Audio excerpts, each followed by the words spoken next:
वाले से बड़ा है? नहीं भाई, ये तो एक विलेन ने बोला, और विलेन तो वही बोलेगा जो उसका कैरेक्टर है, उसका चरित्र है, यानी गलत बात बोलेगा।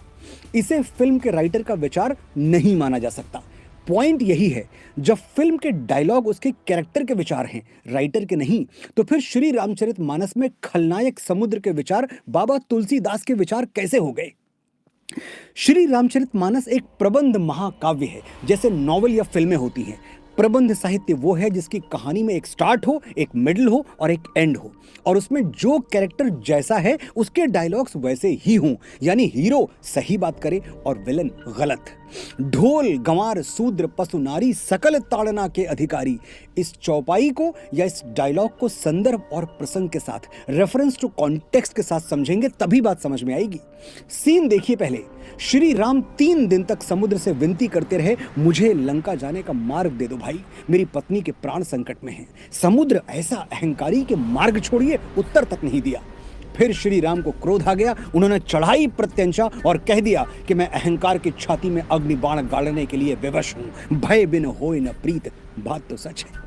समुद्र का अहंकार टूट गया और वो मणियों रत्नों सहित त्राहि त्राहि करता हुआ श्री राम की शरण में आ गिरा। अब समुद्र जो कहता है उसे ध्यान से सुनिए, सारा भेद, सारा सीक्रेट यहीं छुपा है। सभय सिंधु गहि पद प्रभु केरे, क्षमहु नाथ सब अवगुण मेरे, गगन समीर अनल जल धरनी, इनकई नाथ सहज जड़ करनी, प्रभु भल कीन मोहि सिख दीन्ही, मर जादा पुण्य तुम्हारी कीन्ही, ढोल गंवार शूद्र पशु नारी, सकल ताड़ना के अधिकारी। समझाता हूं क्या कहा समुद्र ने। हे प्रभु, मुझे क्षमा कर दीजिए। आकाश हवा धरती और वायु की तरह जल भी जड़ है, मैं भी जड़ हूं, मुझ में सोचने समझने की शक्ति नहीं है। प्रभु, आपने मुझे अपनी बनाई हुई मर्यादा की शिक्षा दी, आप मर्यादा पुरुषोत्तम हैं, इसलिए अब मेरी बुद्धि जागृत हो गई है। समुद्र इसके आगे प्रतीकों में बात करता है, मेटाफर्स में बोलता है। वो कहता है ढोल यानी एक ऐसा वाद्य यंत्र जिसे बिना सीखे नहीं बजाना चाहिए, वरना संगीत की जगह शोर निकलेगा। गंवार यानी अशिक्षित ग्रामीण। अब गंवार कोई गाली नहीं है जो हम आज मानते हैं, जो गांव में रहे वो गंवार, ये सिर्फ ग्रामीण का अवधि रूप है। शूद्र यानी कर्म के आधार पर विभाजित समाज में चौथे तबके के, 4th क्लास, चतुर्थ वर्ण के लोग, इनका आज के शेड्यूल कास्ट से कोई कनेक्शन नहीं है, ये बाबा साहब अंबेडकर भी मानते थे। तो शूद्र SC ST या OBC को नहीं कहा गया है, ये ध्यान में रखिएगा। आगे समुद्र कहता है पशु यानी मनुष्य को छोड़कर सभी जीव जंतु, और नारी जिसे मिडिवल पीरियड में शिक्षा से दूर रखा गया था।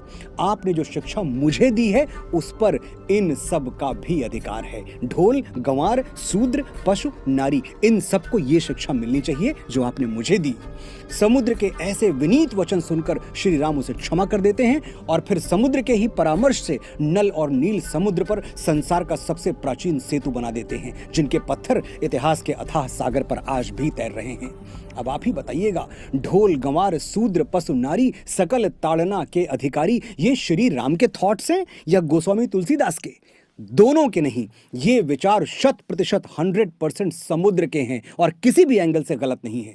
जरूरत है सिर्फ खुले और साफ मन से एनालाइज करने की, सोचने की, समझने की। गोस्वामी बाबा तुलसीदास दलित विरोधी होते तो क्या निषाद राज, केवट और शबरी को रामायण में सह नायकों की भूमिका देते, अनगिनत चौपाइयों में उनकी प्रशंसा करते? और यदि वो नारी विरोधी होते, नारी कहा मैंने, ध्यान दीजिएगा, औरत नहीं। आशा करता हूं अब तक आप भी अपने आसपास के सम्मानित महिलाओं को औरत कहना छोड़ चुके होंगे। जो रेफरेंस और कॉन्टेक्स्ट नहीं समझ रहे हैं वो मेरा ये वीडियो जरूर देखें, लिंक डिस्क्रिप्शन में दे रहा हूं। तो बाबा तुलसीदास अगर नारी विरोधी होते तो क्या देवी अहिल्या, जिनका शील भंग किया गया था, क्या उनको इतना सम्मान देते जितना दिया है? रामचरितमानस या किसी भी ग्रंथ को जलाकर